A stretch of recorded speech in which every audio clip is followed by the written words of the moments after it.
Hi guys! Power nga para pangalan ko. Dalawa joke ko, kaya kailangan ko magpayaman. Charot! Kaya dito nga po pala ang client natin for today all the way from Nara, Palawan. Ayan, bumiyahe pa po siya dito sa Puerto para lang magpa-repair, magpaayos na kanyang hair. Gawa ng nasunog nga po yung buhok niya sa pagre-rebond. Ayan, sobrang dry ng buhok. So susubukan natin ulit na bigyan ng buhay at palambutin muli yung hair ni Madam. So tara, samahan niyo ako.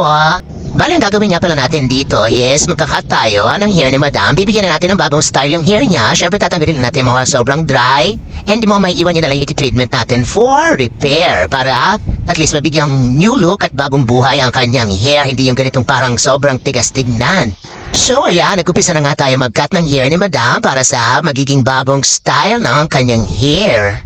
Then after natin mag-cut, saka tayo mag-apply ng treatment at ang gagamitin niya pala natin treatment sa kanya is the Hair Reborn treatment po para muling maibalik natin ang sigla at saka ang pagka-buhay ng kanyang hair. So, let's go!